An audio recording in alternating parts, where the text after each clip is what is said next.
आज हम पढ़ेंगे पाठ यमलोक में पार्टी, कक्षा 8वीं, जिसके लेखक हैं डॉक्टर राम कुमार सिंह। इस पाठ के माध्यम से लेखक आज के समय में खाद्य सामग्री में हो रही मिलावट की ओर हमारा ध्यान आकर्षित करना चाहते हैं और फास्ट फूड के दुष्परिणामों के बारे में समझाना चाहते हैं। इस पाठ को एक नाटक के द्वारा प्रस्तुत किया गया है, जिसके अंतर्गत यमलोक में एक पार्टी का आयोजन किया जाता है और सभी देवी देवताओं को उसमें आमंत्रित किया जाता है। तो अब हम शुरू करते हैं नाटक का पहला दृश्य, जिसमें यमराज और चित्रगुप्त के वार्तालाप को, या यूं कहें कि यमराज और चित्रगुप्त की बातचीत को दिखाया गया है। यमराज कहते हैं कि मैं आज बहुत प्रसन्न हूँ। आज हम यमलोक में एक पार्टी का आयोजन करेंगे, जिसमें देवता, दैत्य और ऋषि सभी को शामिल किया जाए। तब चित्रगुप्त यमराज से कहते हैं कि अगर आप आज्ञा दें तो इस बार पृथ्वी लोक का उगाया और पकाया गया अन्न ही पार्टी में हम रखेंगे। तब यमराज कहते हैं कि बिल्कुल ठीक है। तो पहले दृश्य में यह निर्णय लिया जाता है कि पार्टी का पूरा खाना पृथ्वी लोक से ही मंगवाया जाएगा। फिर इसके बाद शुरू होता है दूसरा दृश्य, जिसमें सभी देवी देवता आते हैं और पार्टी का आनंद लेते हैं। यमलोक में पार्टी चल रही है। ब्रह्मा जी, शंकर जी और देवराज इंद्र सभी देवता वहां पर आए हैं। कुंभकर्ण भी नींद से जागकर पार्टी में आया है। सभी देवी देवता, सभी दैत्य और सभी ऋषि पार्टी का आनंद ले रहे थे। शिवजी के भूत प्रेत डीजे की धुन पर डांस कर रहे हैं। तो लेकिन अचानक ही कोई अपना पेट पकड़ लेता है और कोई वॉशरूम की तरफ भागता है। तो दूसरे दृश्य में उस खाना खाने का क्या नतीजा होता है, उसके बारे में दिखाया गया है। अब शुरू होता है तीसरा दृश्य, जिसमें चित्रगुप्त घबराते हुए यमराज के पास जाते हैं। तब यमराज उनसे पूछते हैं कि क्या हुआ, तुम इतने ज़्यादा डरे हुए क्यों हो, तुम्हारा चेहरा क्यों उतरा हुआ है। तब चित्रगुप्त उन्हें पार्टी का पूरा हाल सुनाते हैं कि कई लोगों का पेट खराब हो गया है, बड़े बड़े लोग वॉशरूम की तरफ दौड़ रहे हैं। तब यमराज इसका कारण पूछते हैं। तब चित्रगुप्त उन्हें बताता है कि हमने पृथ्वी लोक से जो बिना उगाया अन्न और बिना श्रम के पकाया जाने वाला खाद्य मंगवाया था, उसी के कारण ये सब हुआ है।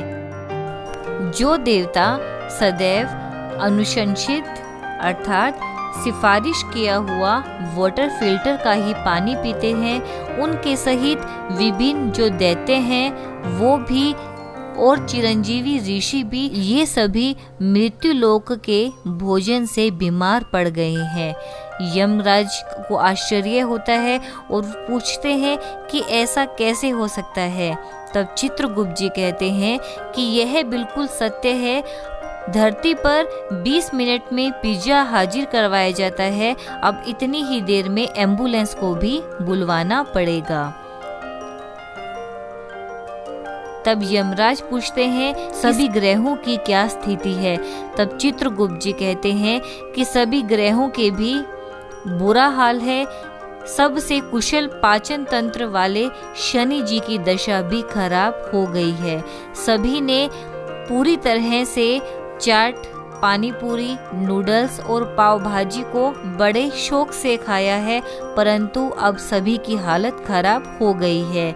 और यम कहते हैं कि अगस्त्य ऋषि जो समुद्र पीकर पचा गए थे, तो चित्रगुप्त कहते हैं कि उन्होंने पूरा समुद्र तो पी लिया था, परंतु ये रासायनिक कोल्ड ड्रिंक्स नहीं पचा सके। धरती लोक के खाद्य पदार्थ क्या सिर्फ दैत्य ही पचा सकते हैं? तब चित्रगुप्त ने कहा कि नहीं, ऐसा नहीं है महाराज, कुंभकर्ण को भी एसिडिटी हो गई है, उसकी नींद भी उड़ गई है। अर्थात यहाँ पे धरती लोक के खाद्य पदार्थ पर व्यंग करते हुए कहा गया है कि धरती लोक का खाना अब दैत्यों के लायक भी नहीं बचा है। तब चित्रगुप्त कहते हैं कि दैत्य लोक से उसके फैमिली डॉक्टर का कहना है कि नींद की दवाइयाँ मृत्यु लोक से ही लानी पड़ेंगी, लेकिन कुंभकर्ण के लायक डोज उपलब्ध ही नहीं है। अर्थात धरती का खाना खाने से कुंभकर्ण की भी नींद उड़ गई है और उसको सोने के लिए नींद की गोलियों की आवश्यकता है। सरकारी अस्पताल की दवाइयाँ ब्लैक में चल रही है, एंटी एसिडों में भी मिलावट की खबर है। अर्थात आगे चित्रगुप्त बताते हैं कि जो दवाइयाँ मिल रही हैं उनके अंदर भी मिलावट है। तब आगे चित्रगुप्त कहते हैं कि धरती पर मिठाइयाँ भी दूषित हो गई हैं, वहाँ भगवान का भोग नहीं लगाते क्या? यमराज चित्रगुप्त से पूछते हैं। तब चित्रगुप्त कहते हैं कि महाराज भोग तो लगाते हैं, परंतु भोग लगाकर वापस उठा लिया जाता है महाराज, शायद इसीलिए भगवान अब तक वहाँ पर है। आगे चित्रगुप्त कहते हैं महाराज पितामह ब्रह्मा जी ने नारद की अध्यक्षता में अर्थात मुख्य अधिकारी के रूप में नारद को चुना है और एक जांच कमेटी बनाई है जो या पूरे मामले की जांच करेगी। इसके बाद शुरू होता है चौथा दृश्य, जिसमें नारद मुनि अपने साथ एक खाद्य अधिकारी और डॉक्टर को लेकर यमराज के पास आते हैं और यमराज से कहते हैं कि मैं पूरे जांच दल की रिपोर्ट लेकर उपस्थित हुआ हूँ। महाराज, रिपोर्ट में हमेशा की तरह कई चौंकाने वाली बातें सामने आई है। मृत्यु लोक में अर्थात पृथ्वी लोक पर अन्न उगाने से लेकर रसायनों का उपयोग शुरू हो जाता है। दूध, घी, खोया ये सभी रासायनिक विधि से बनाए जाते हैं। अनाप शनाप तरीके से जनता जनार्दन मिलावटी खाद्य पदार्थों को मुंह में डाल रही है। फिर आगे नारद मुनि बताते हैं कि कुछ देवता कैसे इस खाने से सुरक्षित बच गए। वे पहले बताते हैं कि ब्रह्मा जी के दांत न होने से उनकी आंतें सुरक्षित बच गई। पालनहार विष्णु धरती के एक शुद्ध भोजी विद्यालय के वार्षिक कार्यक्रम में गए हुए थे, इसीलिए वे सुरक्षित हैं। पार्टी में भगवान शंकर को छोड़कर इस जहर को कोई नहीं पचा सका। अर्थात धरती पर मिलने वाला भोजन एक जहर के समान बन गया है, जिसे केवल भगवान शंकर ही पचा पाए। फिर आगे ब्रह्मा जी कहते हैं कि खाद्य विभाग और औषधि विभाग की तैनाती का क्या हुआ। नारद जी कहते हैं कि जो डॉक्टर हमें धरती लोक पर मिले हैं वे भी मिलावटी दवाइयों का ही कमीशन लेते हैं और खाद्य अधिकारी मिलावट में भी सब मिले हुए हैं। इस दृश्य में दिखाया गया है कि धरती पर कोई भी दवाइयाँ, कोई भी औषधि या कोई भी खाने का सामान शुद्ध नहीं है।